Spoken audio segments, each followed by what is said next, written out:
I didn't hit the go live. Oh, shit.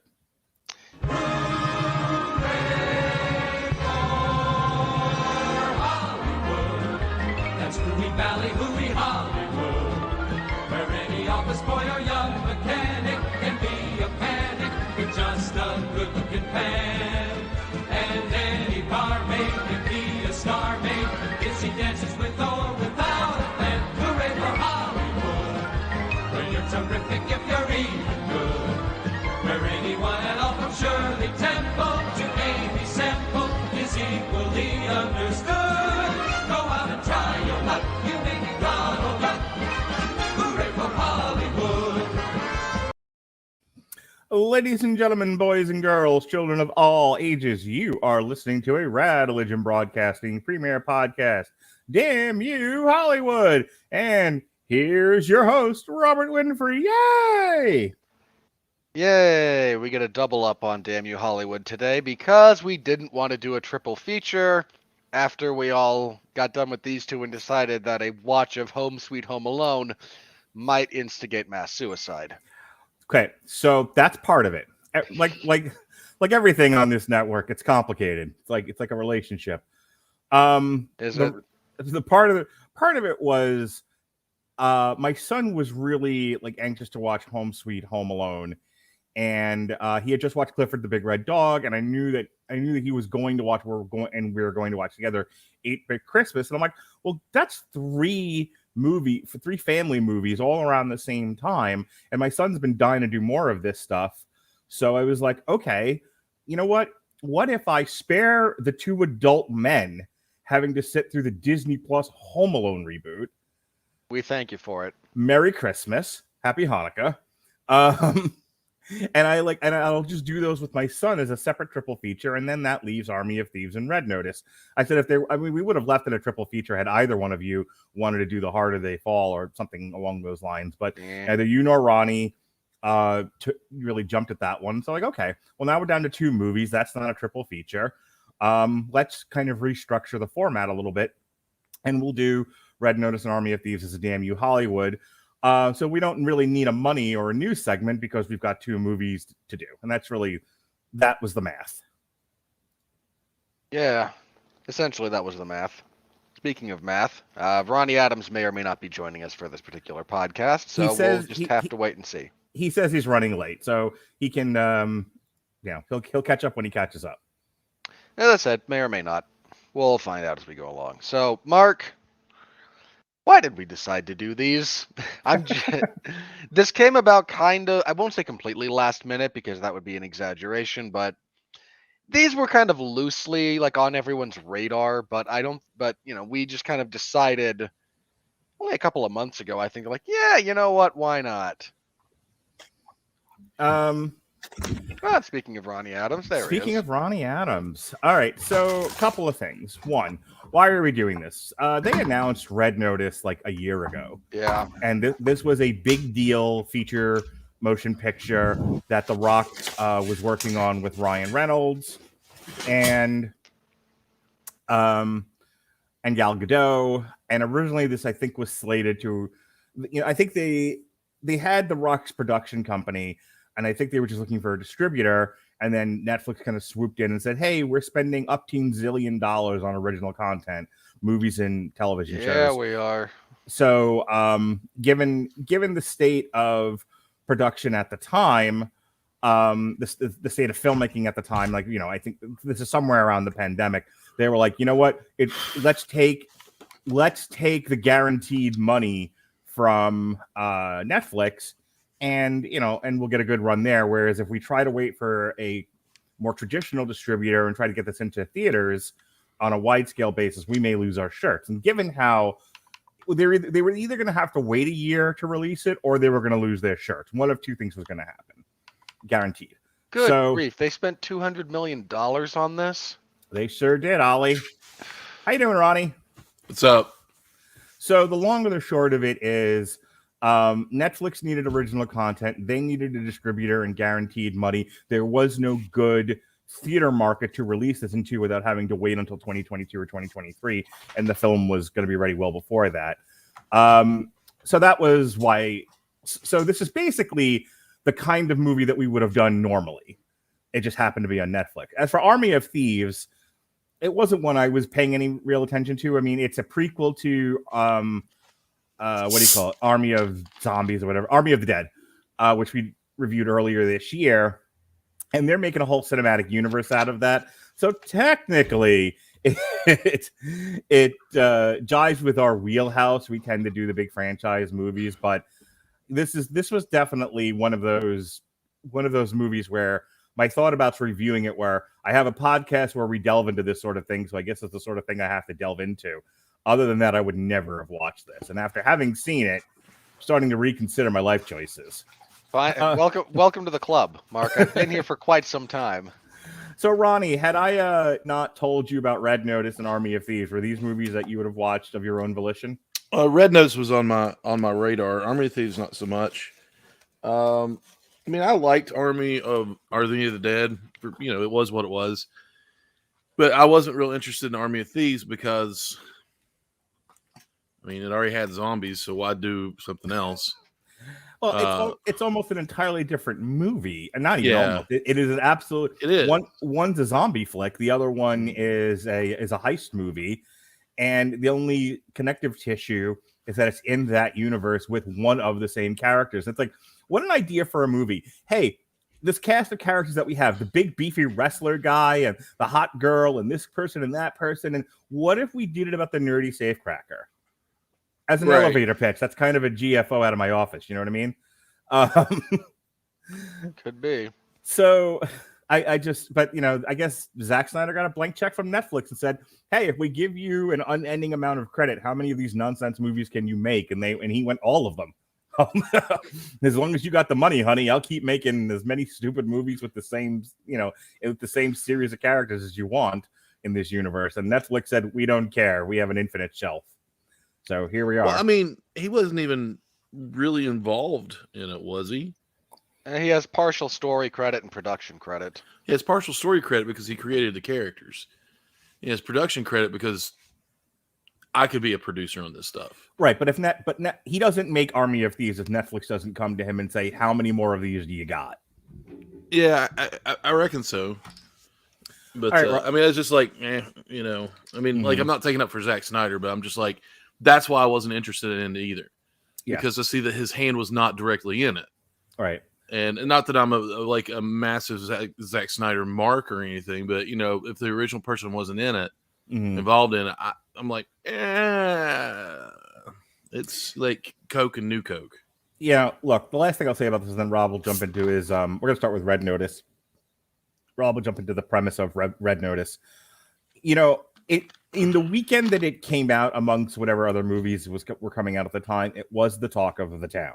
Yeah. This was, for as much as things matter when they are bubbling up in social media, this was one of those things. So here we are.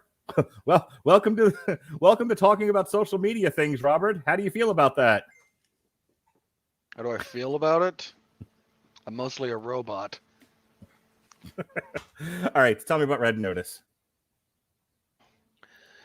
Alrighty, Red Notice. We start out following The Rock, who is allegedly a profiler from the FBI, over in, where did they start this? Italy, I seem to recall. Rome. Rome, yeah, so Italy. Tracking Ryan Reynolds, who is one of the great art thieves going in the world. The Rock is consulting with Interpol because the FBI has no jurisdiction overseas, naturally enough. Ryan Reynolds is in the process of trying to steal one of the fabled eggs of Cleopatra. These are 3 extravagant jeweled artifacts that he wishes to collect because, well, reasons we'll find out shortly. They confront him. There's a chase through the museum, bit of a fight, an aborted car chase, which made me laugh. Why did it make you laugh, Robert? It made me laugh because Ryan Reynolds jumps on a moped and heads off down the street, and The Rock jumps into a fancy, I think it was a Porsche.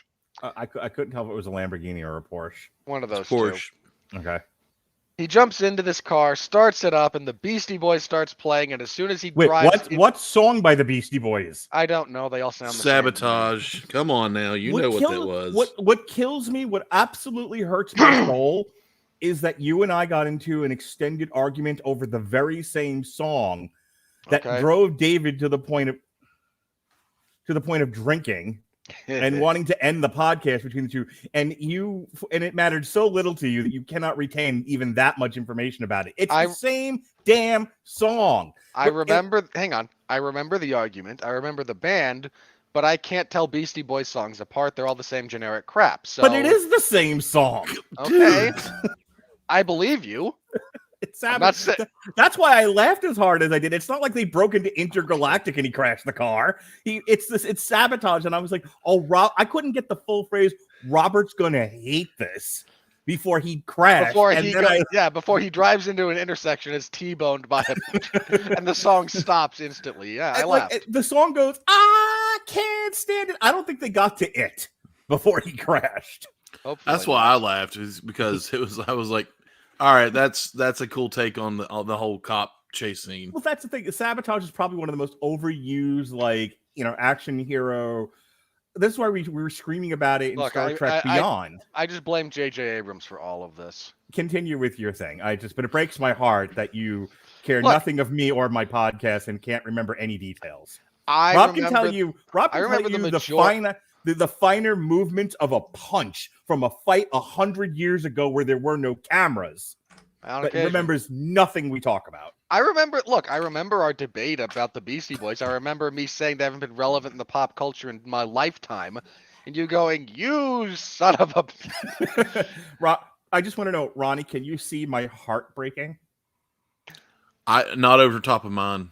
If we go frame by frame, we can actually pinpoint the moment where your heart shatters. It really, I don't even want to continue with this podcast now, but we shall move on. Look, the moment made me laugh. I'm not denying that. I'm just saying, look, you asked me to name a Beastie Boys song. I'm not sure I could. You asked me to tell me. I didn't ask you to name Cookie Puss. Okay, I asked you to remember the very same song that we've already had this argument over. Okay, sure. All Beastie Boys songs are Sabotage. I will accept that particular premise, and we will move on.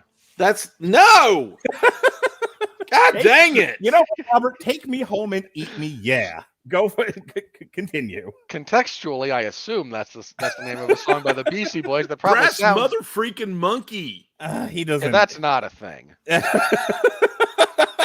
Let's move this on. We'll end up we're 12 minutes into this podcast, and the next 45 minutes will be screaming about the Beastie Boys if this doesn't stop. So go. Look, that must have been some terrible riff on that awful Brendan Fraser movie, Monkey Bone. I swear to God, License to Ill precedes Monkey Bone by several years. Please move on. I will take your word for it that all of these are real things. So they are able to catch Ryan Reynolds at his home anyway, because rendering the entire thing moot, because of course the profiler knows where he's going to be. Bad dialogue. He gets arrested.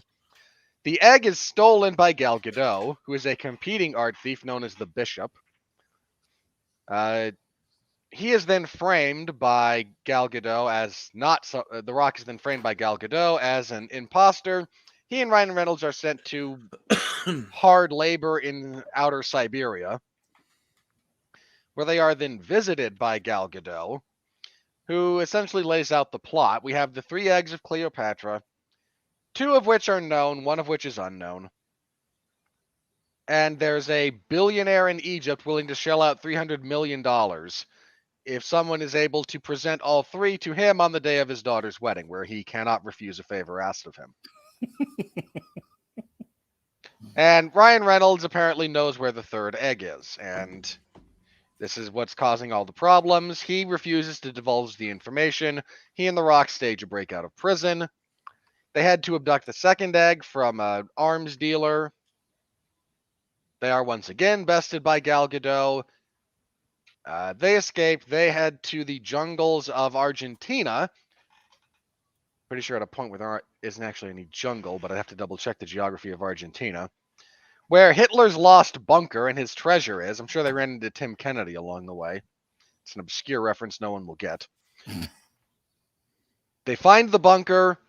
They find the egg. They are ambushed by Gal Gadot and more goons. They all escape. After which it is revealed that The Rock and Gal Gadot were actually in cahoots this whole time, setting up Ryan Reynolds to get the third egg. They go to Egypt. They pass off the third egg. Ryan Reynolds shows up and goes, "Yeah, I was able to con you a little bit too. So how about all three of us team up?" And The Rock initially says, "No, you annoy me." The audience cheers because it's the most relatable thing The Rock has ever done.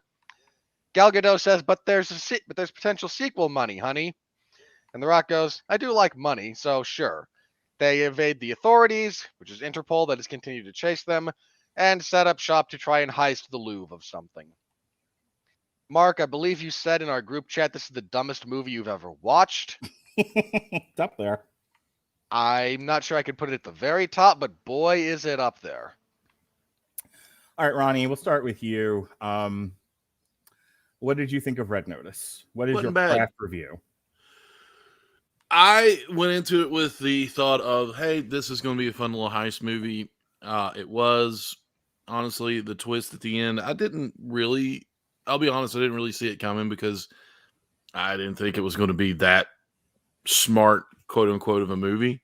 But I mean, like, it is what it is. I mean, like, I didn't have any high, Oscar nomination, aspect or dreams for it or anything like that. So I was like, this could be fun. This could be like a good little popcorn movie to watch at home. It's out at my theater too, and I'm like, no, I don't want to pay for that. But it was fun. I mean, I laughed at it, and I was like, oh, hey, that's pretty cool with the twist of Gal Gadot and The Rock being together. And I was like, of course, they both, it was just, like I said, it was what it was. I wasn't expecting anything massive, but it was pretty fun. In a parallel universe, The Rock and Gal Gadot make a baby, and that baby grows up to be Selma Hayek. I don't know how you arrived at that. Because they're gorgeous, wonderful, appropriately skinned people, and like skinned people. Gosh. And Selma Hayek is the most gorgeous woman on the planet in the history of the universe. I'll go with that. Like if you take The Rock's best genetics and Gal Gadot's best genetics, you would get Selma Hayek, who is, God's perfect creation. You are a gross human being. What? I don't know. To be said. But I don't know how that relates to what I just said. In any case, I said three pretty people were pretty, essentially. Anything else, Ronnie? No. I mean, other than like Ryan Reynolds does what Ryan Reynolds does, and The Rock stop. And The Rock does what The Rock does, and he punches people hard. Ryan Reynolds punches people with his mouth, his words hard, and it was fun. I enjoyed it. Okay. Couple of things. Gal Gadot can kick really high. Yeah, she can. Yeah, she okay, so, Mark, since you're not normally the one going, this was too dumb for me, I would love you to go next. Oh, I'm going to. I didn't hate this movie, but it came close. For the first 10 to 15 minutes of it, I actually was really enjoying it. The initial Ryan Reynolds parkour on the scaffold thing, I really, really liked. The Rock's opening scene, all of that. That first initial chase. Everything pretty much leading up to The Rock finding Ryan Reynolds in, I think it was Bali, is great. And I really don't have a major problem with it. I mean, my only criticism is something I'm going to criticize the entire movie for, but let me get there. The first 20 minutes of it are like super solid. And I thought, like, okay, well, if the rest of the movie is as good as this is going to be really great. I'll have a lot of positive things to say about it. However, from the point at which they both end up in Siberia on, this got too stupid for its own good. This was one of those movies where, and I think I know I've had this complaint about the Joker's Plan and The Dark Knight, and I can't remember what we were talking about where I brought that up. Might have been one of our more recent old reviews that I've posted. But it might have been it might have been actually James Bond that we were talking about this, where I said for all of this to go right, the person has to assume all of these other elements are going to work as perfectly planned, or you or none of this works, and you don't have a movie. And I just got the action in this movie. There isn't enough of it, nor is it good enough to hold up how the plot, if you think about it at all, completely unravels. That's like my big, and the twisting at the end where The Rock was secretly working with Gal Gadot, who knew they were being set up by the FBI, who set up the CIA. I was like, again, it feels like they ran out of plot, they ran out of things to do with these people, and they were like, but what if The Rock and Gal Gadot are working with Ryan Reynolds? But then what if Ryan Reynolds turns the table? And it's like, it just becomes a lot of, nobody watching this is going to examine this movie with any detail, so who cares? We can do anything we want with this, which is true. So it does not survive any kind of actual scrutiny. If you're just passively enjoying it, it's fine. But for me, the like I said, the action sequences after the initial chase aren't all that great. It felt very generic. It felt, and I've said this about a couple of movies recently, where it feels like not B level, but kind of video store level, average generic action stuff. Which for a $200 million movie starring The Rock and Ryan Reynolds, I feel like you should get a little bit more bang for your buck. I actually don't think Gal Gadot had enough to do in this movie. If you wanted a high kicking action, female action machine, I think she's like criminally underused. Also, whoever books Gal Gadot in their next feature, minimize her dialogue. The best thing about Gal Gadot is her physical acting. Her line readings need work. It's not quite Gina Carano level, but she's up there. I think she gets away with it with like Wonder Woman and stuff because the dialogue to action ratio is more action than there is dialogue, and what dialogue she is given generally, except for stupid speeches at the end, is minimal. In any case, my two biggest complaints about this movie is, I was talking to Robert about this before we started tonight. It felt like there was no script. It felt like there was a collection of storyboards and then a lot of ad-libbing and a director just going, here's the basic premise of this scene, go. And then you have The Rock, who is incredibly adaptable and charismatic and personable, and Ryan Reynolds, all the same things. And they're just doing shtick for 90% of this movie. And shtick. Which leads to my biggest complaint, which is, I don't mind Ryan Reynolds, but as I said to Robert before we started tonight, this was worse than Deadpool and Free Guy combined. He does not shut up for 2 seconds in this movie. And none of it is dialogue that moves anything forward. Doesn't move the plot, doesn't give you exposition. He's doing shtick the entire time. A quip, a one-liner here or there is one thing. We all love that sort of thing. This, if you want to know what level of bad this is worse than Schwarzenegger as Mr. Freeze. Like, I appreciated those puns.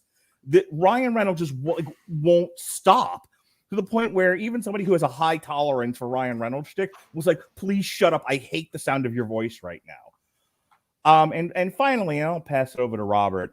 This thing is so bloated. People complain about like a 3-hour runtime on James Bond and Lord of the Rings and some other movies of recent note, Eternals. By comparison, like this thing was only 2 hours, I think. It just hits the 2-hour mark. This was interminably long for the amount of stuff they actually have in it. It's technically under 2 hours at 118 minutes. It felt 5. It really did. I have never wanted, outside of a horror movie that was really making me uncomfortable, I've never wanted a movie to end faster. Which horror movie? Anyone.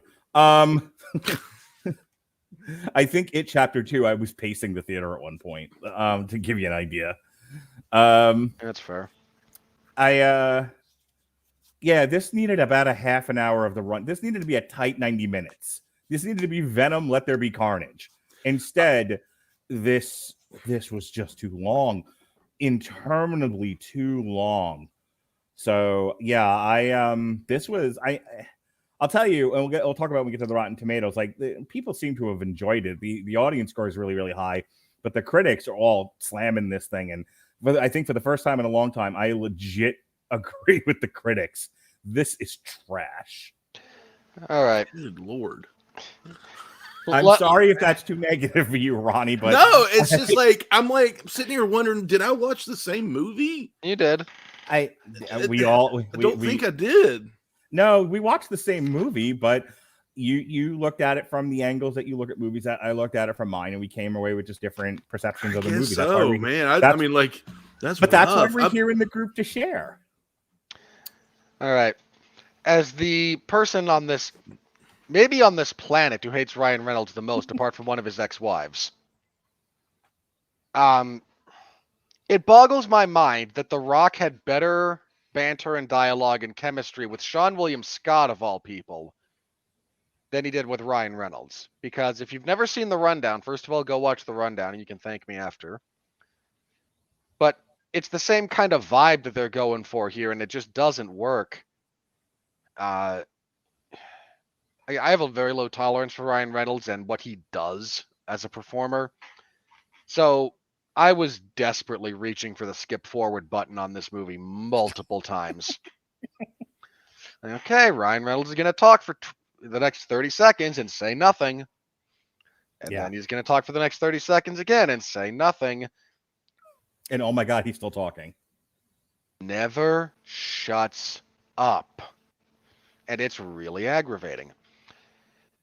I disagree slightly with Mark about the opening chase sequence, but I think that's largely down to personal taste. My sense of this is if you want to do a Jackie Chan stunt, just get Jackie Chan. Yeah, I don't know if that's fair. Of course that's fair. No, that How is that not fair? Because that's absolutely a preference thing. If someone's doing an homage or even an outright, copying, I think it's more fair to talk about how well it was executed, not that they did it in the first place. So okay, fair enough. Then as a craft criticism, this isn't quite Michael Bay levels of editing for the action sequence, but it's not far off. It's not impossible to follow, but it's a lot of cuts. Hey, real quick. So this guy's filmography, the director of this, he wrote and directed this thing. Mm-hmm. Dodgeball, The Mysteries of Pittsburgh, We're the Millers, Central Intelligence, Skyscraper, and then coming soon, The Division. Yeah, that should tell you everything you need to know. It really does. Now I feel bad for kicking him when he's down. Don't. He made We're the Millers and Dodgeball. Yeah. That deserves to be kicked while he's down. Here's my dodgeball. You can like it. It's a perfectly acceptable zany comedy if that's up your alley. Comment of, okay, clearly this wasn't written and directed by Martin Scorsese. This was written and directed by the guy who wrote Dodgeball. There are levels. So some of what doesn't work about this movie now makes a lot more sense to me. The entire middle of this movie is a mess. It's overly contrived. The dialogue is terrible. The action is, as Mark said, a bit too few and far between. It's a bit too derivative for its own good. And here's, I think, the other problem this movie runs into. I had no problem predicting exactly what was going to happen after the first 10 minutes. Mm-hmm. Now, I watch a lot of heist movies because I like them. I like a good heist movie. I like a good con story. If you like these kinds of stories, I highly recommend the television series Leverage, which is a great television series if you like con games. There's a number of great heist movies, but if you watch enough of those and you pay attention to enough of those stories, or even if you just like Rick and Morty, because there's an episode of Rick and Morty where they utterly lampoon heist films, the entire genre. And if you've seen that episode of Rick and Morty, you could tell me exactly beat for beat what happens in this movie. And it becomes a bit predictable in that respect, and that's one of the worst things that these kinds of movies can be. That said, the opening bit I was a little bit meh on. Everything in the middle I just wanted to skip. Then we get to the end, and suddenly The Rock and Gal Gadot have the chemistry that they were trying to get out of Ryan Reynolds and The Rock. Like, these two play off of each other, and suddenly everything kind of works. And Ryan Reynolds is the Charlie Brown of this outfit. is a much better role for him. So somehow, bizarrely enough, the finale bit actually kind of worked for me, which I was shocked at. Like, by this point, the movie has lost me so many times, I don't care. I just want it to be over. And then, again, just the kind of the texture of this film for that last bit is suddenly like, hey, why the hell weren't we doing this all along? Yeah, don't you think there's a better movie here where The Rock and Gal Gadot are in a race against Ryan Reynolds to try to get this last egg? If Ryan Reynolds is the heel, like if he's the jerk that pops up intermittently to spew his verbal diarrhea and just be an annoying twat, like that's a much better role for him. When this is what is asked of him, he's better doing that than he was doing this.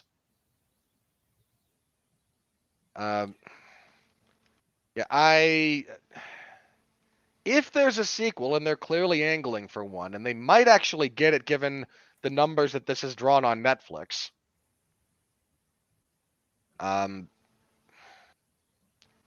I would be actually a little bit more curious to see what they do in a sequel than what they did with the origin story. I haven't heard any buzz that this is getting a sequel, or I don't know for sure, but they were pretty quick to announce this. This movie apparently did like the biggest opening film numbers for Netflix ever in terms of how much traffic it drew. Sure. And given that it's Netflix, that's really all they need. Well, you are, and I don't mean to pick at you. This is a legitimate comment about the world. You are an outlier when it comes to Ryan Reynolds. I'm aware. No, like legitimately, there are no box office draws as individual stars anymore. But the closest you're going to get, one of the closest you're going to get, is Ryan Reynolds. The other one might actually be The Rock. No. You have first of all, The Rock is a bigger draw than Ryan Reynolds. Two, I said one of the biggest, but okay. Look, let's not quibble. There is one last movie star whose name draws money in the world. Right. Much as I don't like him, it's Tom Cruise. But you know, if you had to craft a top 10 of people who had at least a fighting chance in a prospering movie, movie market, Jesus Christ, theater market, it's Ryan. One of those people is Ryan Reynolds. Like, absolutely, he's easily top 10, probably top 5. Yeah, that's what my only point here. So yeah, like if you don't have to put on clean underwear and go to see a movie starring either The Rock and or Ryan Reynolds, I mean, who in the world isn't watching this movie at this point? And so I'm not surprised that an action movie starring two of the most bankable male stars coming out of American Hollywood was free to watch on Netflix. Like, of course, the thing had a high traffic draw. And if it gets a high enough traffic draw, then Netflix will potentially greenlight a sequel and help finance it. And maybe, I don't know. Ryan Reynolds says he needs a break from pictures, and The Rock is busy with 87 other projects. Yeah, I think Patty Jenkins just got kicked off a Rogue Squadron to do Wonder Woman 3, which will obviously have Gal Gadot in it. Oh, if only Patty Jenkins wasn't doing Wonder Woman this time around. Well, just be grateful she's not doing Rogue Squadron. I don't care if she... Look, Star Wars is already a minefield of... Look, the batting average for the Star Wars IP, not just big budget films, but if you take all of it into account. It's higher if you count the ones where they hit the person in the nuts with the bat. Fair enough. We're still talking about a barely Hall of Fame batting average career. Well, like career batting average, if we're talking about that. Right. Anything else about Red Notice before we move on to Rotten Tomatoes? Not really. Look, if you want something to kind of passively be on in the background, you could do worse than this, but sure. This is not a well written script. It's paint by numbers heist material as far as the plotting goes. I'm going to say it's not terribly well acted, but I'm going to blame that on the director, not the actors, because I've seen the actors do better. Yes, even Ryan Reynolds, whom I hate, has delivered better performances than he does here. The director did not seem to care one iota what the actors were doing on camera. Yeah, I honestly think, like I said, I think a lot of the direction in this was a basic sort of framework of what the scene is supposed to be, and then I don't know. So I think what was it, Clint Eastwood we were talking about, who we confirmed only does 2 or 3 takes and then we're done. Clint Eastwood likes to keep a brisk shooting schedule. Right. Yes. I think this guy was all first takes and that was it. Might have been. Wouldn't shock me. It's like, if there was only a second or third take if they needed it from another angle. Other than that, we're easily talking less than 7 takes per scene. I would hazard. There was definitely no like follow-up performance takes in this movie. There couldn't have been. There's an exception to that, and I'm going to name it as the following. Anytime they just let Ryan Reynolds run rampant, and they just at some point the director had to go cut PG-13, Ryan. Or he just sort of has a spasm, and now he's just like delivering lines from cookbooks and reciting poetry, and they're like, right, somebody hit Ryan. So push the restart button on the robot. Ryan's broken. Someone go tighten one of his screws. Hey, we're gonna move on from this, but I do want to give Ronnie the final word here because we sometimes, I don't know if you know this about us, Robert, we get accused of being a little negative. So I want to end on a positive note. So what's the final thing you want to say, Ronnie? You got what you asked for when you watch a Ryan Reynolds and Rock movie. Absolutely. I'm wrong. I 100% agree with you. If you were trying to mathematically craft a movie to draw the biggest free audience you can with the least amount of effort, it's Red Notice. You're absolutely right, Ronnie. Here's my thing. I get it. And I'm not trying to change anybody's opinion or anything like that, but I'm like legitimately shocked that you all are like, oh God, Ryan Reynolds just talk. That's all he does. What are you surprised about? Not this bad in another movie. I have seen him. He was not this bad in Free Guy. Progressively got worse because they found out he can riff. He does have really good natural comic timing. He has, and he's a good actor. I mean, he's charismatic. He's got all this, and then he hit Deadpool, and then everybody shoehorned him into the Deadpool smart aleck. Merc with the mouth. You gotta everything going. Got to keep going. Got to keep going. So, if I may, Ryan Reynolds is basically Johnny Depp. Johnny Depp can't string 2 words together anymore. Yeah, no. Yes, he can. Here's the comparison I'm making here is the following. Johnny Depp, very talented actor, decent in comedy, decent in drama. Then he does Captain Jack Sparrow, and from now to eternity, everyone who casts him asks him to do Captain Jack Sparrow. Yeah, it's called for or not. Yes, you guys are now both saying the same thing. I'm going to go back to Free Guy for just 1 second. Free Guy was a tightly crafted movie, very tightly scripted, and Ryan Reynolds was on script for that movie and actually plays a character. Yeah, and he's just Ryan Reynolds. I think that's what they just. I know, honestly, and I agree with you. And I don't see it as a completely negative thing, but they probably just said, "Hey, just be you, or just be okay. I want you Deadpool at a PG-13 level, and just be that." And that's probably what they just let him have free reign over it. Okay. Which a lot of times, I mean, that's what you're going to get probably with him. And I get it and this is the last thing I'm saying, and I'm literally going to hit the music.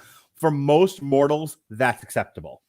It grated on my nerves, and Robert was already done with this Ryan Reynolds shtick, and this just made it worse. 8 years ago. And I'm not saying that you're wrong, or like I said, I'm not trying to change your mind or anything. I'm just like, right. Hey. I mean, like, well, who doesn't like Ryan Reynolds? Like, dude. Like, it's Ryan freaking Reynolds. I mean, like, I hope Gavin just enjoy who he is. I hope Gavin Napier never hears this podcast, because then he'll come for us both. And with that said, what'd you say? Let him try. Okay, tough guy.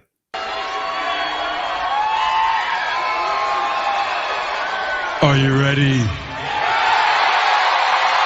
No! I said, are you ready? No, God! No, God, please, no! No! No! No! Alrighty, as you can see, Ronnie is part of that audience score that's at 93%, and Robert Winfree and I are part of the 38%. This is one of those great movies where well, given that we're going to be talking about the critics, Mark, Should we not express to them that we are giving them a free offer of software that would help them do their jobs better most of the time? I was going to do it after, but since you insist, yes, the Grammarly, outstanding. That when people try to queue me up for the plugs that I haven't written down the time because I'm not prepared is a wonderful thing to help you with that. For you listeners of Damn You Hollywood. See, when you don't help Mark, he gets annoyed that you don't help him. When you do help Mark, he gets annoyed that you help. Help me in the exact manner I want, whether you know that's what I need or don't, or not. I didn't know I was married to you. I am the only person on God's green earth who might be able to do that for you, and you know it. My podcast wife, Robert Winfree. For you listeners of Damn You Hollywood who are really uncomfortable right now, Grammarly is offering a free download of the Grammarly software. Grammarly's AI-powered products help people communicate more effectively. Grammarly helps you write mistake-free on Gmail, Facebook, Twitter, LinkedIn, and nearly anywhere else you write on the web. Grammarly corrects hundreds of grammar, punctuation, and spelling mistakes while also catching contextual errors, improving your vocabulary, and suggesting style improvements. To download Grammarly today, go to getgrammarly.com/W2M Network. Again, that's getgrammarly.com/W2M Network to download Grammarly for free. All right, as I was saying, the critical consensus is Red Notice's big budget and A-list cast adds up to a slickly competent action comedy whose gaudy ingredients only make the middling results more disappointing. That is a deeply ineffective way to convey that sentiment. I don't know who composed that, but wow. Okay, so Ronnie Adams of the Screaming Boy podcast, posing as Christy Puchko of Mashable, says, Ronnie, if you see me in person again, just punch me the first chance you get, okay? Right in the neck. There's turn off your brain and enjoy movies, and then there's this. Thank you. I don't disagree. Oh no, not you, not this guy again. Robert Levin of Newsday, top critic. No, not this guy. A little bit further down, we'll get to him, I'm sure. Yeah, of course. If you're thinking about the same one I am, we can't do a podcast like this and not talk about good old Kevin Carr. But going back to Newsday, that prolific newspaper. You want to do your shtick about print? No. What, apart from the fact that, well, okay, hang on. Allow me to riff on The Simpsons one final time. Your medium is dying. That's all I wanted. If the director and actors don't seem engaged in trying to make a movie that does anything but hit a bunch of buddy comedy marks, there's no reason for an audience to bother. Yeah, okay. Jerk. Look, I don't like this thing. I'd rather people didn't watch it. Wait. But who in the world are you to determine that the audience shouldn't tune in for this? Like, really? That's next level pretension. Stick to talking about the craft. And his craft review I agree with, but then he has to pretend that his opinion matters. Suppose because he writes for Newsday. Russ Simmons I'm having emotional whiplash right now. I just don't know how to. Russ Simmons, complete of KKFI FM Kansas City, completely in touch with modern America and the taste in movies. Red Notice should pass without much notice. Fire this guy. Fire him now. What the heck, dude? What? I mean, okay. I don't care if you like or hate it. It's all your if it's all your opinion.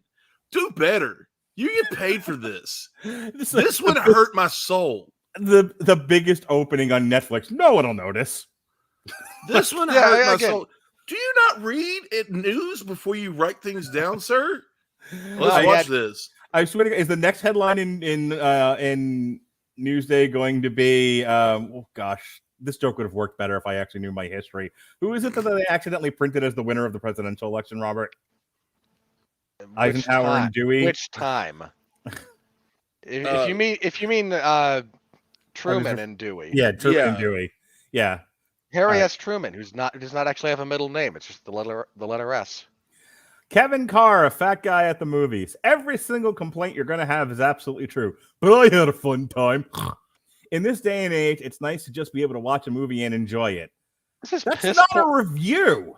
This is piss poor criticism. Like, if your review consists of every single complaint is accurate, but I'm going to say nice things anyway, that should give you pause, sir, about what you're doing.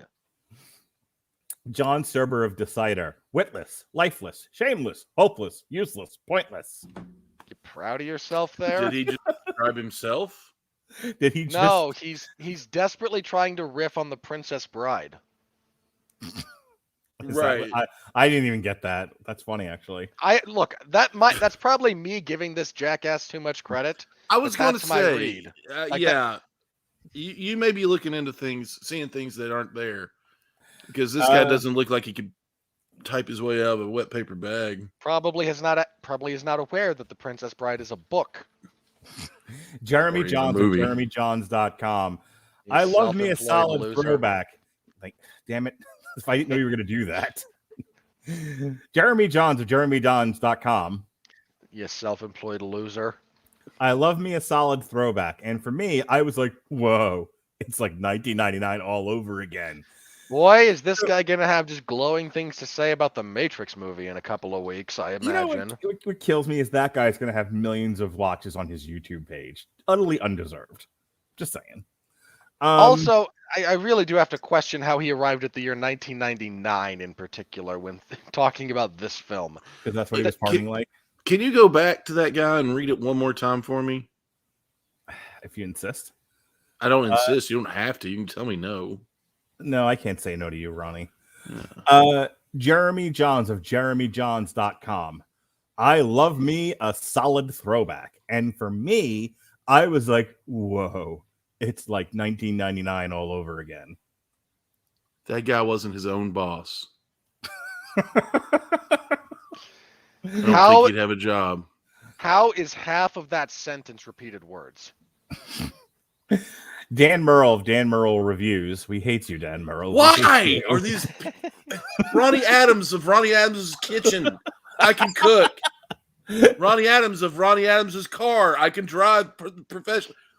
Just because you put your name on something doesn't mean you're legit. Okay, so in defense of half of these assholes, they were all either part of Collider or Screen Junkies or both at one point, which were not good anyway. Okay, but they got a lot of views on YouTube, and that right now is currency in this world. True.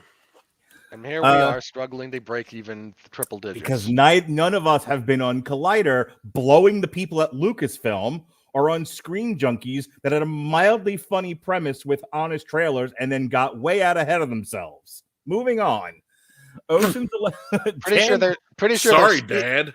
Their skis are 2 miles back that way. That's how far out ahead of them they are. Dan Merle of jerkingoffhollywood.com. If that domain isn't taken, Mark, you now have to try and get it. You know this, right? 1 million views on YouTube. Yes. I don't want to type it in to see. You don't want that in your search history? No. Ocean's 11 meets National Treasure. None of my favorite movies of the year, but I enjoyed it. Again, that's a tweet, not a criticism. Moreover, I'm really sad that you chose the two easiest options when it came to team heists and ostensibly historical globetrotting. Just shame on you. Do better.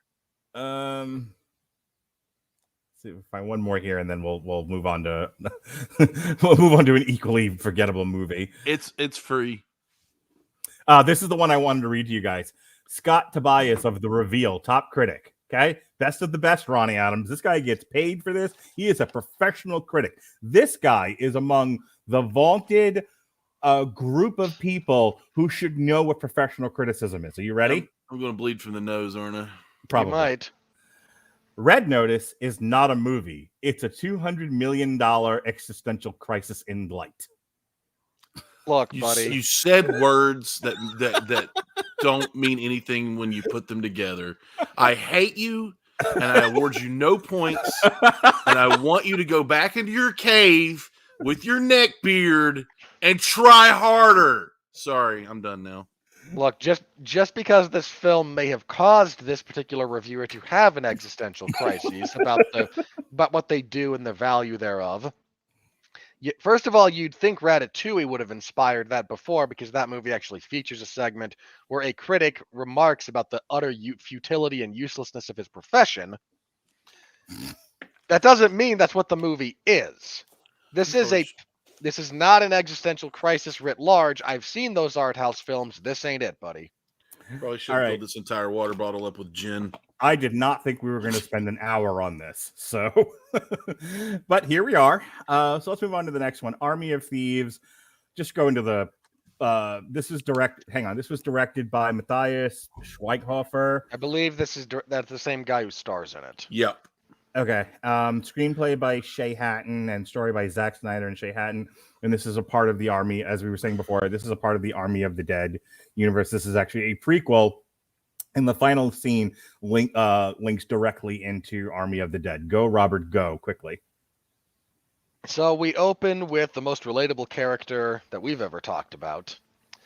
Sebastian, an unpronounceable last name, as he toils away trying to get traffic on YouTube. And boy, did I feel that. Well done, sir. This thing I've lovingly crafted and want to share with the world. I have thoughts, and those thoughts are one listen. All the zeros, all the ones. Wait, how does the Hell of a Boss episode 3 review from 9.5 months ago have so many listens this month alone? How was my son screaming about Tom and Jerry be the most listened to thing we did this year? Yeah. Moving on. We don't know. That's me. I just keep going back and listening to it. We really don't know. But we appreciate all of you who listen to everything that we do. Again, our jokes aside. He is a bank teller at in a small town, somewhat small town in Germany, with a passion and talent. And why am I? He's an affinity. I don't know why I kept trying to say aficionado there. Affinity. They derive from the same root. Leave me alone. Oh God. And an affinity for the cracking of safes. He relates to us essentially the plot that we're going to be following. There was once a famous locksmith who created 4 seemingly impregnable safes, one of each, all of which were devoted to the different operas that were written by the famous composer Wagner. They are, I forget the names off the top of my head. I need to look that up. I got it. Oh, You thank keep going. You trying to pronounce some of the German will be amusing. I'm sure it will. Anyway, he demonstrates his skill at an underground safe cracking competition where he wins a trophy and a couple of bucks. He is then recruited by Gwendolyn to, as the zombie apocalypse breaks out in America, they would like, her thought process is, this is a quest worthy of carrying out. These safes are about to be decommissioned, and no one will ever get the chance to try to break into them, and isn't that just a tragedy? So why don't you join our crew? We will break into the 3 that everyone knows where they are, because no one knows where the Gotterdammerung is. Spoiler, it's the safe they break into in Army of the Dead, so we actually do. But come break into these 3 safes with me and my crew and live in infamy as someone who has accomplished something of legendary note. He's introduced to the rest of the crew. Second girl, fat driver, and wannabe Hugh Jackman, who goes by the American stage name of Brad Cage. Rheingold, Valkyrie, and Siegfried. Thank you. See, I got it. I mean, you pronounced them incorrectly, but we'll go with that. Oh my God. So the first one, the Rheingold, is at just a credit union. How does that go again? Could you say it a little more pompously? I could if you'd like me to. I believe what you just said was Rheingold. Rheingold. There it is. And he breaks into the Rheingold. It is located under the credit union in France. I actually like how they shot that one. It's one of the, I genuinely got a kick out of that. But the next one they try to break into, the Valkyrie, is a lot more difficult. It's in a much more prestigious bank. They're able to pull it off, but things go sideways. And at the end of it, wannabe Hugh Jackman, Brad Cage, tosses our dear lovable nerd Freddie Redmayne. Sorry,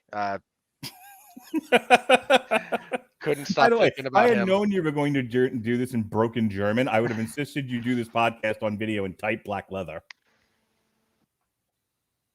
BDSM.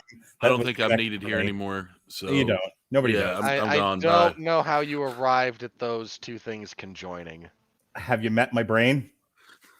Yeah, have but you seen Saturday Night Live? I mean, no, not in at least a decade. Well, moving on. That's what had happened, though.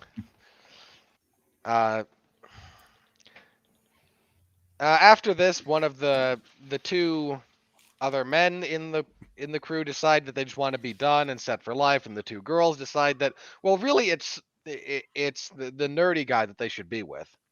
So our two impossibly hot women decide to go along with him because the quest is worth more than the money. I joke. Again, I take issue with the writing of this film.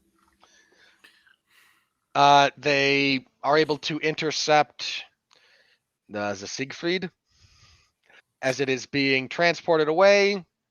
They crack it. They steal some of the money, but in the process, pardon me one second.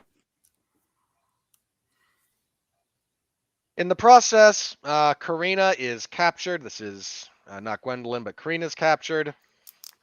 There's a showdown between the other three that goes badly when things get physical. And ultimately, Sebastian is sent off with a bit of the money to then wait out Gwendolyn's prison term, and they plan to go hack the Gotterdammerung together. And that's kind of how this ends.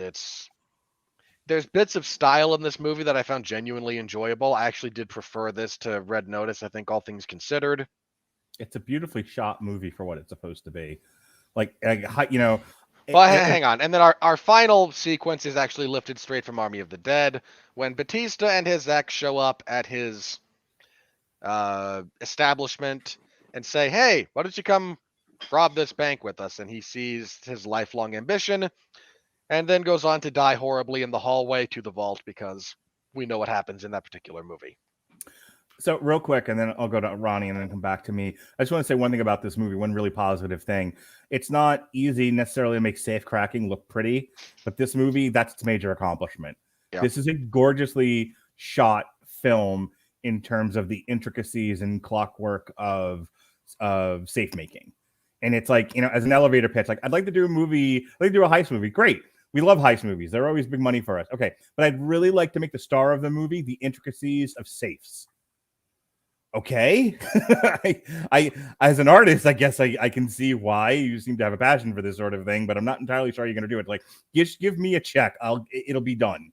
And it really is. It really is. Well, there are no stars in this movie. That's one of my major complaints about it. Not a single A-list actor in this. This is all co-stars and B-listers, you know, supporting cast. It's like let's get all the sidekicks from every movie and throw them into this. You know, this is the fucking Teen Titans of heist movies, but written so much worse. But the star of this thing, the thing that you should be focusing on is the one thing that truly succeeds 100% with it, which is the cinematography, the actual shooting of the safes. But Ronnie, what did you think of Army of Thieves? I'll be honest, I didn't. Okay. It's okay. I mean, like, I'll be honest, I liked Red Notice a little better just because I'm waiting for you to go. I like The Money Pit. I did. It's a good movie. Not as much as The Burbs, but it was still good. I liked it. I liked it okay. I don't know. I think I had preconceived notions about this because I watched Army of the Dead. I'm like, does that really need a prequel? No, of course not. Yeah, and I'm like, so that it doesn't even need the sequel it's getting, or the anime or anything else about it. I mean, you know, I could agree with that, but I'm just, I don't know. I guess I was a little biased against it, and I couldn't let myself. This is one of the movies that I who constantly preaches just let it go, couldn't let it go, you know, and just enjoy the movie. It was just like one of those things, like, okay, whatever.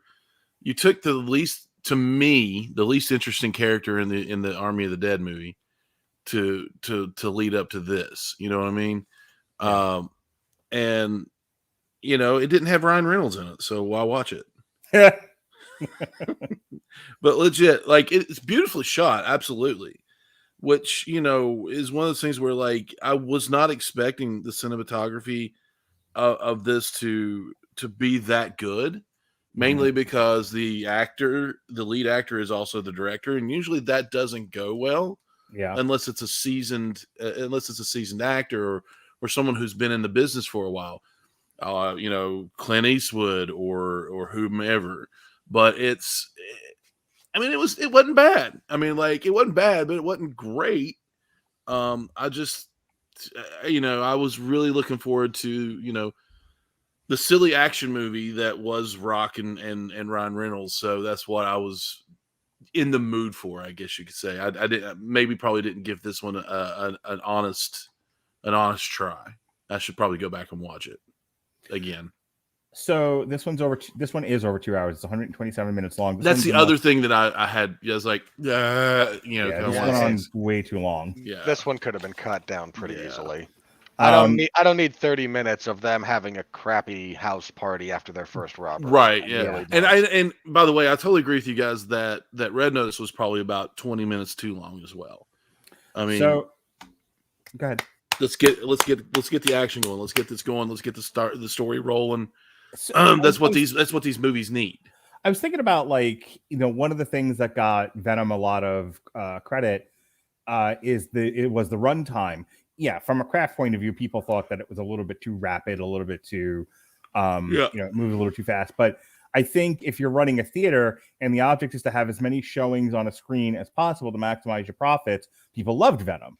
And that was an actual part of the conversation for some of the stuff that I felt. I tend to listen to a lot of theater market podcasts and that sort of box office podcasts, and that was one of the things. Like there was a lot of positive talk about Venom because it was like, oh my god, we could just recycle these all day long and get people in and out. You can get a full other showing of the movie depending on when your theater opens. If it's 90 minutes versus 2 hours, that iterated over a theater day. So I will wind up to be another whole showing of the theater that you can sell tickets of the show that you can sell tickets to. The evolution of movies, and it's gone and fast forward since streaming has become popular, is the average movie was about 90 minutes. Give or take for a long time. Somewhere between 90 and like 110. Yeah. On average. And again, the idea was you want to get these into your major theater chains. They want movies that are going to move quickly. They can recycle through screens. They don't want 2+ hour movies. So this is also why I think it was sort of a handshake agreement, between production companies and theaters and the people that make DVDs and Blu-rays. What if we put in theater shorter cuts and then re-release them as, re-release them with extra footage, director's cuts, etc. We can sell the X-Men 4 different times, between reversions of the same movie. It's certainly the model Lucas was operating under with the Star Wars trilogy. My point being that with the rise of streaming, no one seems to care anymore because now it doesn't matter. How long your movie is, especially if all people are going to do is watch it at home. You don't have to worry about recycling through screens. You don't have, there's really not much of a consideration of how many times can we sell the same Blu-ray to somebody. Those are no longer big considerations. And so and the reason I'm bringing that up is this doesn't seem to have had any kind of conscientious editing in terms of what works for the story. It just seems like it used to, there used to have to be a process of having to kill your babies in terms of what scenes made it into the movie and what doesn't. You couldn't give into your worst impulses of a director. You had to fit a predetermined runtime. No one seems to care anymore. And so now it's like, well, we want to do 20 minutes of a party that goes nowhere and offers nothing to the plot and doesn't really tell you anything about the characters. They're just there doing stuff. And it's like, why is this needed in the movie? But there it is. And that's how you get to over 2 hours. So this is yet another bloated mess. The best parts about this movie are him trying to crack the safe, of which there are 2 or 3 scenes. Mm-hmm. The rest of it is contrived, stupid, flat, in that order.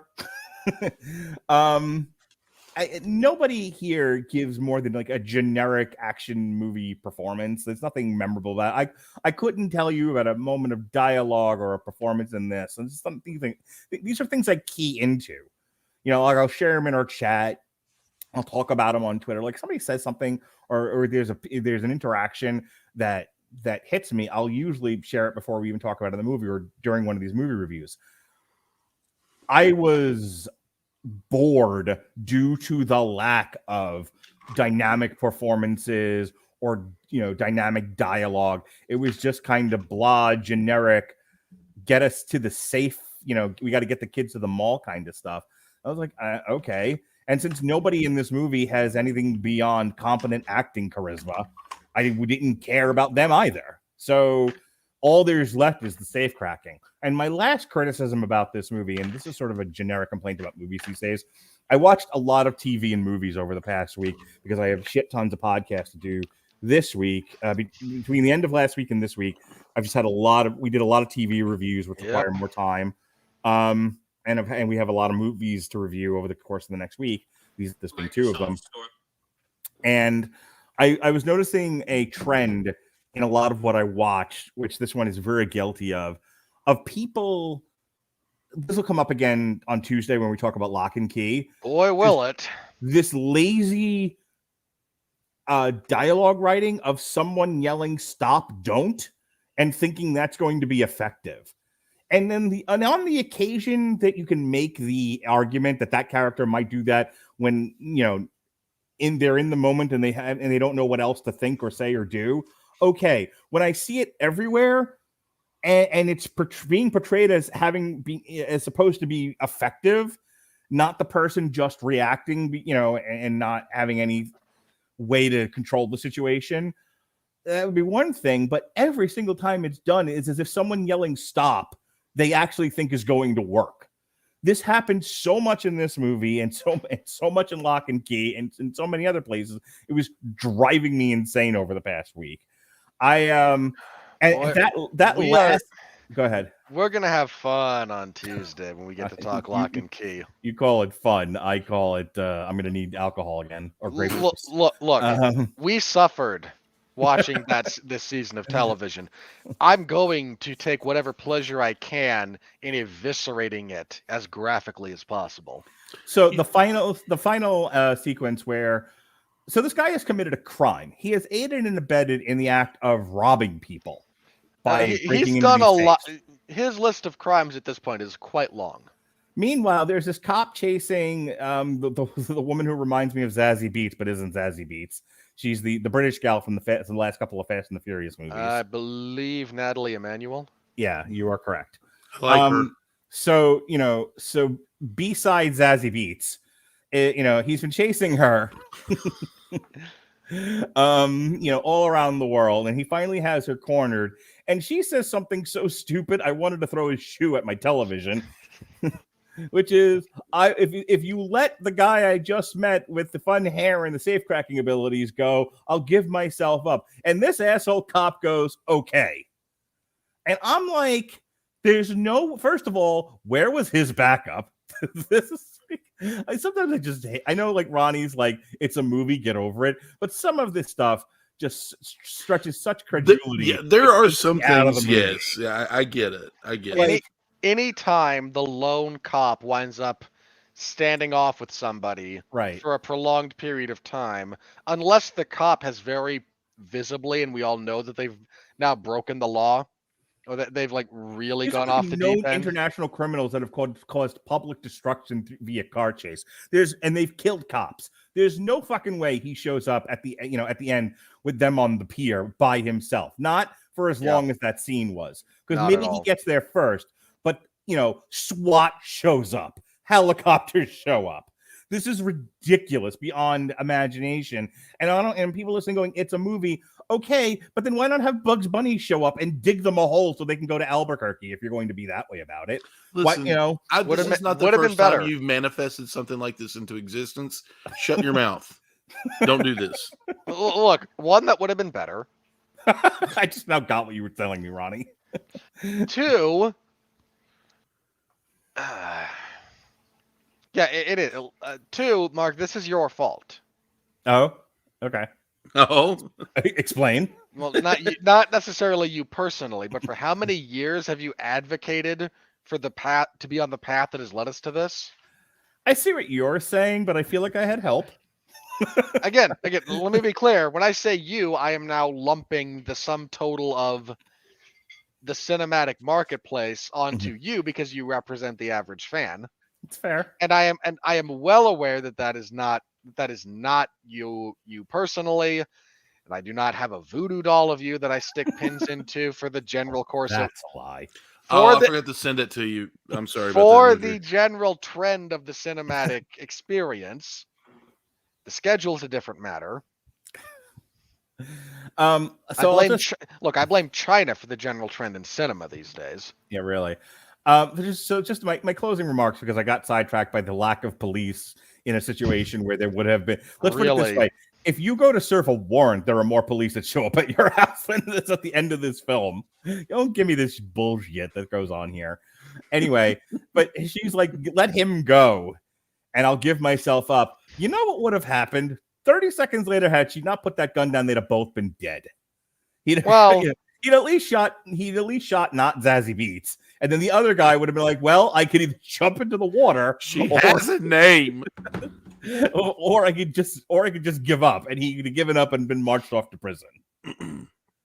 I mean, it's a stupid scene. It's a really, really bad finale to this particular movie. Yeah. Okay, so for the record, there's a bit of writing in this movie that I did enjoy. Mm-hmm. When they rob the first bank, the credit union. Yeah. And their whole setup for this is, hey, they're trying to calm Eddie Redmayne down. No, he's not Eddie Redmayne, just like she's not Zazie Beetz. Okay, so what's the joke here? The Chris Tucker to Eddie Murphy comparison. Yeah. When they're trying to calm him down about robbing the place, and they go, in those heist movies when everything goes in a montage format about that job, and then something goes wrong along the way. Yeah, nothing's gonna go wrong along the way. They then present the robbery in that format. Cut back to the van, and he goes, "There's no way it's that easy." They go, "It's already done, man. Look." Right. Like I genuinely got a kick out of that. I thought that was sure, clever. I enjoyed that. There are enjoyable bits to this. It's kind of like your favorite part of a salad, but the rest of it you give to the dog. Yeah, there's a lot of that with this movie. This thing badly needed refining. Dog. Yeah. Yeah, like you pick out the parts of the bacon bits and maybe the cherry tomatoes, but the rest of it you just kind of throw on the floor and let the dog eat. Oh, I wouldn't know. Go on.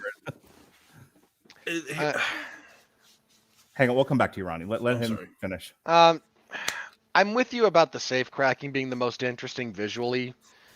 I think it's a shame they didn't actually go into a bit more of the detail about and you can make this interesting, believe it or not. Mm-hmm. If you present some of the mechanical challenges, that can be interesting. Instead, they just settle for, well, this one has 6 of these particular dials, and the possible combinations are so large. Okay, I know how the combination of math here works. I get that. Why is this so difficult? And they don't actually go into the safety precautions, some of the fail-safe mechanisms. Like, this stuff can be presented in an interesting fashion. I present to you as evidence of this particular claim the remake of The Italian Job, which has a mountain of problems with it in many respects, not the least of which is a movie that Sean and I reviewed in the archives. Not the least of which is starring Mark Wahlberg, which is its own kettle of fish. But in the finale sequence, when Charlize Theron is cracking the safe in question, it's not the safe she's been practicing on. And as she drills into it to try and get a hole for a fiber optic piece to go through, she cracks the glass pane that is behind the door that, if you break, locks the safe, and you can't open it unless you have like a blowtorch, at which point the heat would destroy everything inside.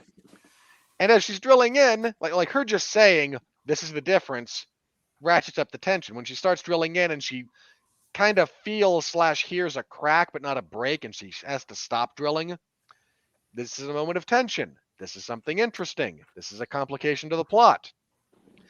While we have stuff that is visually stimulating here about Sebastian idly rotating the tumblers, there's not a lot else to it that we can understand mechanically, and I think that's a missed opportunity. If anyone's willing to buy it, if anyone's already willing to sit through this movie, you're not going to turn them off if you do a bit of extra legwork and a little bit of stretching yourself as a writer to craft how these things are difficult to crack. The second safe, I think, is more of what you're talking about. Yeah. Maybe as a total viewing experience, you're right. But I think specifically the second safe where he goofs and the knobs then disappear and he acknowledges that he messed up. And if he messes up again, then that's it. The thing's locked forever, sort of blowing it up.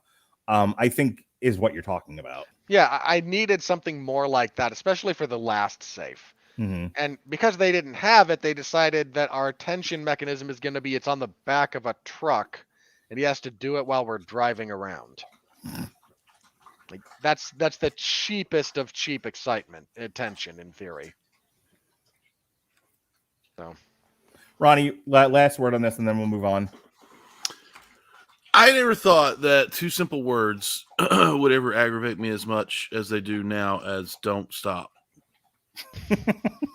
Stop, don't. Stop, don't. Yeah. The only reason now is because I truly do hate this movie and I will not watch it again because of that.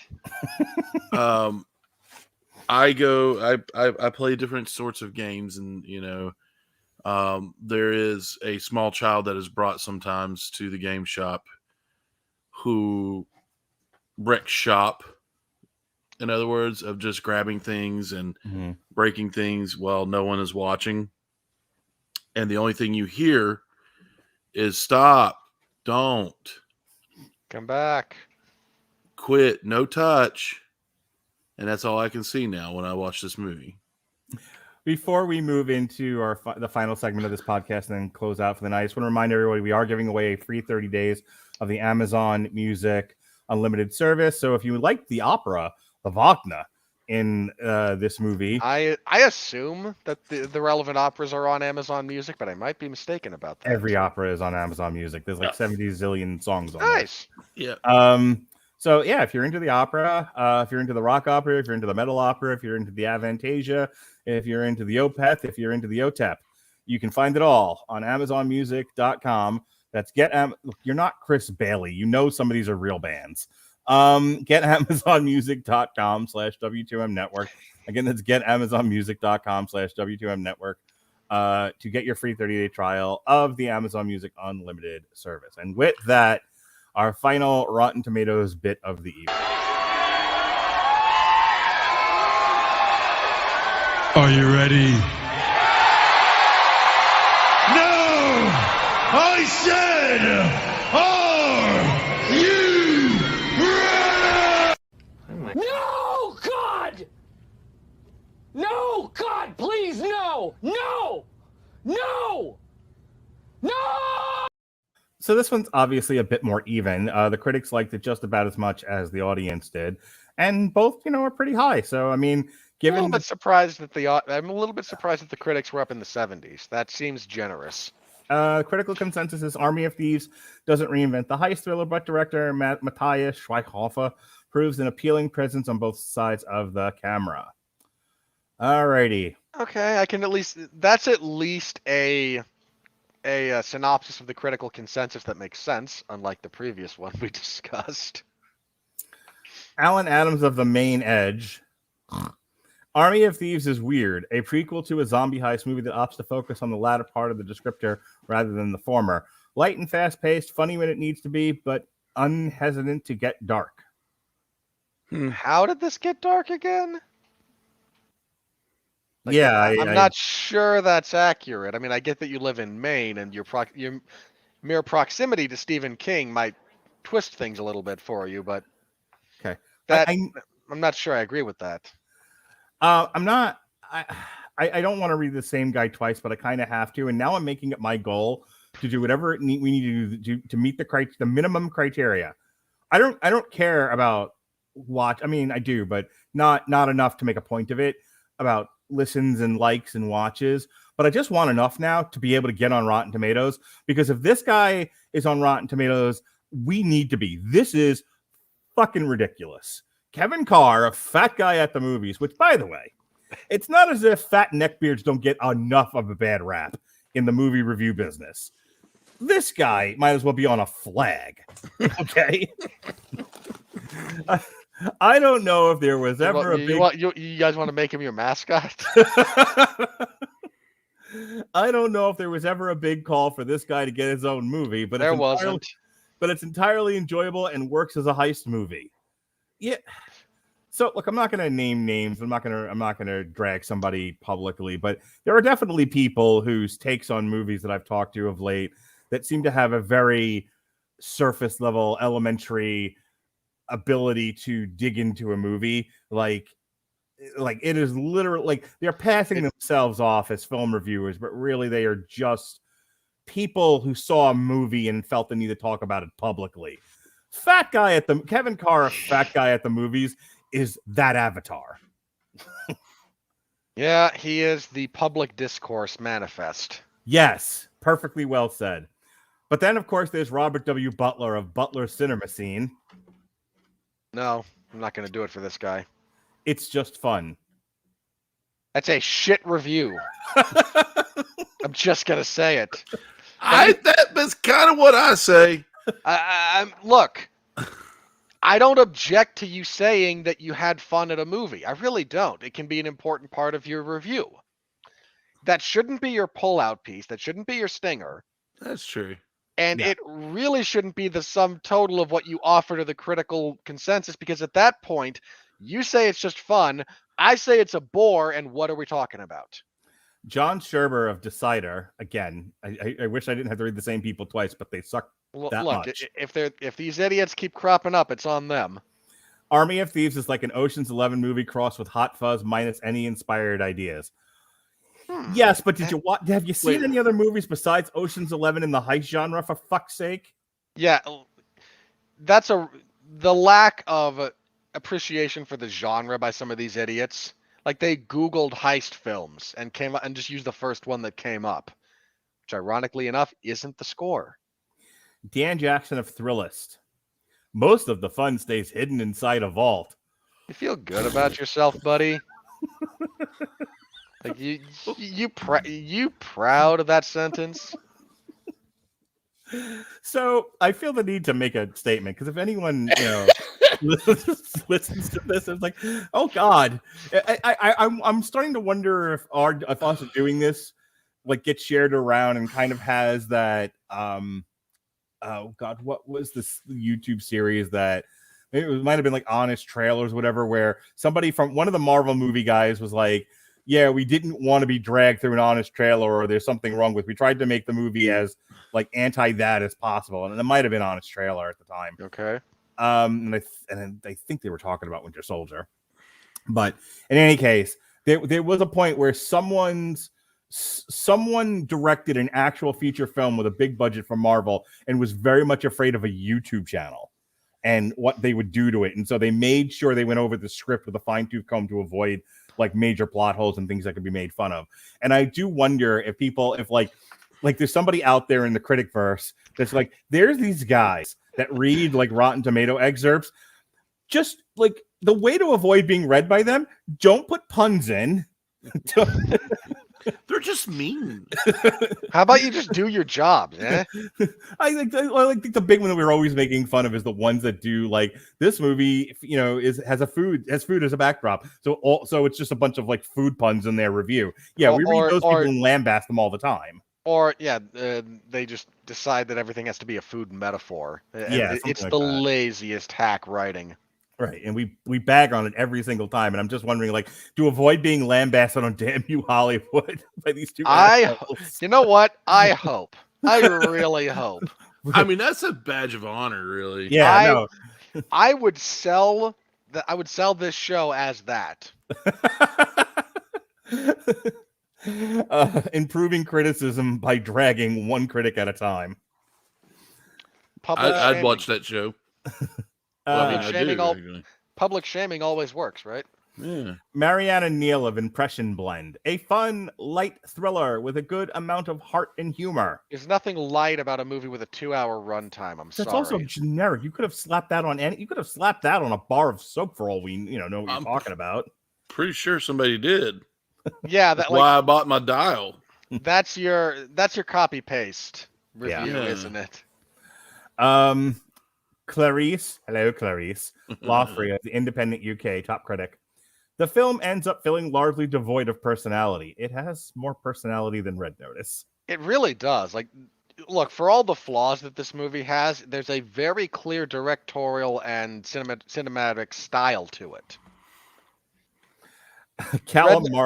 Red Notice is from a directorial style. Red Notice is a hodgepodge of like bad Spielberg and a little bit of oh god, why am I blanking? I forget why I'm blanking on that director's name. I had it for a long time, but it's like this one at least has a bit of its own identity when it comes to style. Red Notice didn't. Josh Wilding of comicbookmovie.com. Army of Thieves doesn't subvert enough of its tropes to reinvent the heist genre. But Matthias Schweighöfer's incredible work both behind and in front of the camera help ensure this Army of the Dead prequel should not be overlooked. I want my expectations subverted. Wah. Then you're one of those people who complained about The Last Jedi subverting your expectations, aren't you? Richard Krause of Richard Krause. Self-employed loser. Thank you. This one has a lighter touch than Army of the Dead. There's some romance and no brain eating. It plays more like a riff on Ocean's 11, the only movie any of these people ever saw in the heist genre. I defy any of these idiots to compare this to a heist movie other than Ocean's 11. I genuinely do. Or The Italian Job. That's another big one I'm seeing here. No.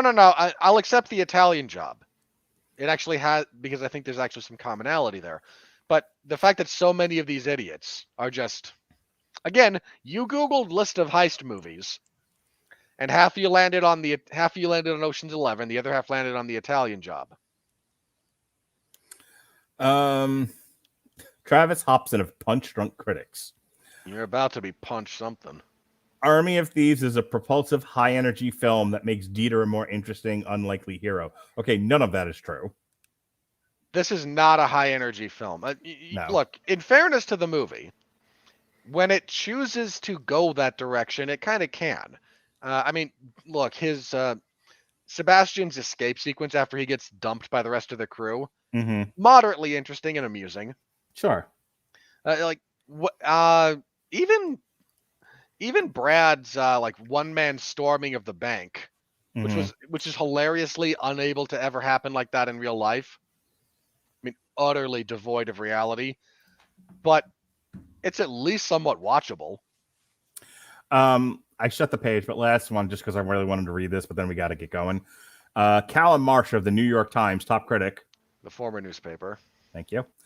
A winking attitude doesn't make the extremely tired formula any less rote or tiresome. Yeah, look, buddy, I told you, we all watched that episode of Rick and Morty. Good for you. All right, folks, that's our review of Red Notice and Army of Thieves.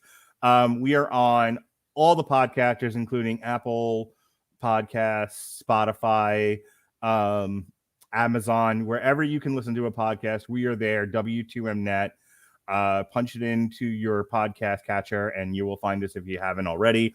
We all of our video shows that we do some that are some audio only. We have a lot of archive stuff from when I was on Blog Talk Radio that gets re-aired, but anything new that's being produced except for Metal Hammer of Doom is live streamed on YouTube and Twitch. So if you want to know what we're doing, you want to interact with the shows in the comments. We didn't have any tonight, but sometimes we do. There's a little heart button if you're on Twitch down here below my finger.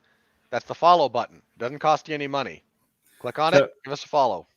You'll get notified when we go live. If you're into watching podcasts on YouTube, we're there. Subscribe. We drop multiple shows a day, given that there are multiple people on the W2M. We have the guys that do soccer and football. We have people that talk anime. We have a wrestling show. Plus, I review wrestling events in addition to movies, TV shows, and heavy metal albums. So just check it out. We all the big hit movies we do. We just did Eternals. We did Venom. Sometimes we do a lot of the streaming movies. That's what the triple features are for. There's a new show every day and an old show and a blue show. So check it out and you'll get all of them into your feed. You'll know when things are dropping. You'll know when we go live. If you want to interact with us, we are welcome to do that. The one thing I will plug for those of you that are into boxing, this Saturday, myself and Daniel Lasby will be doing a live stream for the Terrence Crawford Sean Porter pay-per-view. So if you're into boxing and you want to watch and you want to check out our alternative commentary for that, that'll be live when the main event starts on Saturday, November 20th. That's it. That's all I got for now. Ronnie, go ahead. Hey, I got a Twitch channel. It's there in my name, twitch.tv/misfits and miscreants. We have an actual play D&D game going every other week. We just had a show last night. We got started kind of late because I went to Ren Festival, and apparently everybody went to this weekend, and we didn't get out of the parking lot until an hour later than when we started. But anyway, every other week we're playing Rhyme of the Frost Maiden. It's been really cool. It's a lot of fun. We are currently missing a week because of Thanksgiving. Then we'll be back. We also have solidified plans on streaming more tabletop content, such as board games, Magic the Gathering, things like that. Plus, here soon, I'm going to drop a schedule of my big dumb head playing video games as well. That's pretty much it. Robert, just tell them where they can find your stuff, please. You can find my stuff on 411mania.com. I cover professional wrestling a few times a week, Mondays, Wednesdays, and Fridays, AEW, MLW, and WWE, respectively. I cover UFC events for 411mania.com as well. That's the MMA zone. This last week, UFC on ESPN Plus 55. This coming week, UFC on ESPN Plus 56. I host the 411 Ground and Pound MMA podcast, which I'm going to record as soon as this wraps up. This will be a review of the last event, a preview of the next one. That's kind of how that show goes for the vast majority of the time. If you're interested at all, please give it a listen. I deeply appreciate all the support that you guys can throw my way in either written form or, again, the audio-only format of the podcast. And this week, Mark and I will review Lock and Key, and we get to bring out the knives. I will review Lock and Key. Robert will stand on camera, pull out his dick, and pee on it. I will look. If that wouldn't get us banned on every platform, I would create a paper mache replica of that show, stab it repeatedly on camera, then urinate and defecate on it. Yep. And if you would like to be notified when Robert will be commencing on peeing on Lock and Key, please like, comment, and subscribe. And with that, thank you for tuning in to Damn You Hollywood. I'm Mark. That's Robert. He is Ronnie Adams of the Screaming Boy Podcast. Be well. That's his Christian name. That's almost as bad as you saying that I'm going to cover a Demetrius Andrade fight. Be well, be safe, and behave.